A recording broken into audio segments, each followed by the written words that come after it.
Just how deep does the ocean go? If you took the highest point on land and submerged it, you would still have more than a mile between you and the deepest point in the oceans. The oceans harbor 99% of all living space on Earth, and have enough water to fill a bathtub that's 685 miles long, on each side.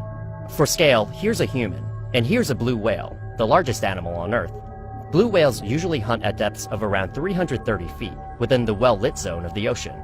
Deeper down, at 700 feet, the USS Triton became the first submarine to circumnavigate the Earth in 1960. At 831 feet, we reached the deepest free dive in recorded history. Down here, the pressure is 26 times greater than at the surface, which would crush most human lungs.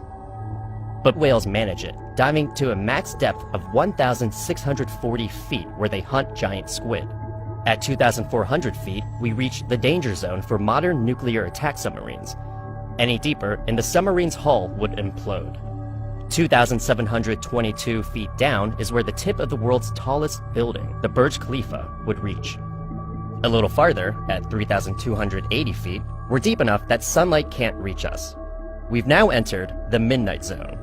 Many animals down here can't see, like these eyeless shrimp at 7,500 feet who thrive near scalding hot underwater volcanoes. At this depth, temperatures are just a few degrees above freezing, but the waters around hydrothermal vents can heat up to 800 degrees Fahrenheit. 9,816 feet is the deepest any mammal has been recorded swimming, the Cuvier beaked whale. But not even the Cuvier beaked whale could explore the RMS Titanic, which rests at a staggering depth of 12,500 feet. The pressure is now 378 times greater than at the surface. Yet you can still find sea life, like the fangtooth, hagfish, and Dumbo octopus, the deepest living octopus on Earth.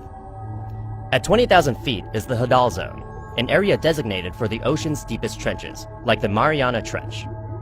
If you tipped Mount Everest into the Mariana Trench, its summit would reach down to 29,029 feet. That still doesn't compare to the two deepest crewed missions in history.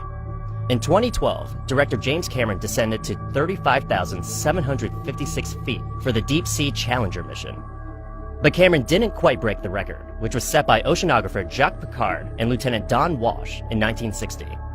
Piccard and Walsh descended to the lowest point on Earth, Challenger Deep, at a record 35,797 feet below the surface. Since then, scientists have sent half a dozen unmanned submersibles to explore Challenger Deep, including Kaiko, which collected over 350 species off the seafloor between 1995 and 2003. But scientists estimate there are potentially thousands of marine species we have yet to discover. Humans have explored an estimated 5 to 10% of Earth's oceans. We've only just begun to understand the deep, dark world that flows beneath us.